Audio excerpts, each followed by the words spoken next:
Deputy Commissioner Imphal West na koi hairiba lambel asi koilas hanabgidamata koi lagliba koi October gi tarik 22 sogli singni 15 jumsa kaisa nomit awgi manungda koi package ama koi tension koi tawruknabagi haiba thajaba koi pibiraki hairiba thajaba asigi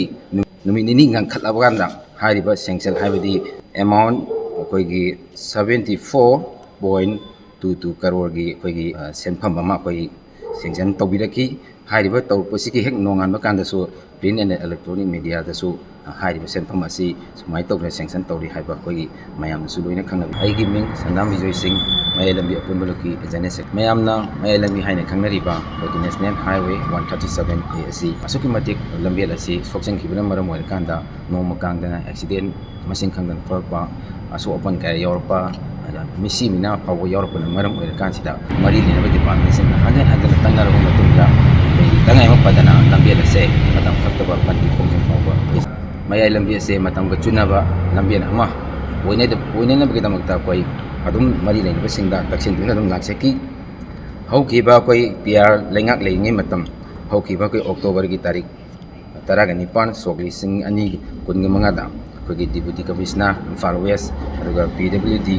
department gi official sing loina na koi malan gi apun thongmi singa apun mifam amana hariba mifam aduda koi Deputy Commissioner Imphal West na koi hariba lambel asi koilas hanabgi damakta koi lagliba koi October gi tarik 22 sogli singni 15 jumsa kaisa nomit awgi manungda koi package ama koi sanction koi tawruknabagi haiba thajaba koi pibiraki hairiba thajaba asigi numit nini ngang khatlabganda hairiba sanction haibadi amount koi gi 74.22 crore gi koi senpham ama koi sanction tawbiraki hairiba tawpasigi hek nongan bakandasu print and electronic media dasu hairiba senpham asi sumai tawre sanction tawri haiba koi mayam su loina khangnabi hairiba sanction tawraiba koi amount asigi departmental process satlinge gi marak asida koina mari lena sing taksanjaba loinana hariba mayalambi asigi tangai ma fadaba pol hol singgi thabak forum sing tawbina ba taksan maga loinana thabak ayama makhaidi koi mayalambi semjen salungi thabak adum loisinjaki loinana objectsi department ki amadi koi gi mari lena singda akoi ga phongnajaba matam sida lagliba koi hoji sakki mamangi 2026 ki koi January ki first week tagina February ki koi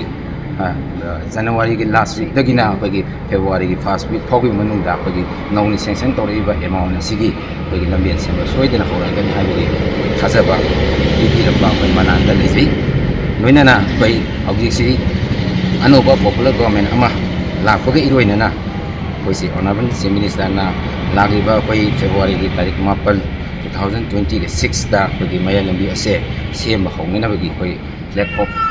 tawbagi koi khongthang ma pakalapasi koi malan makai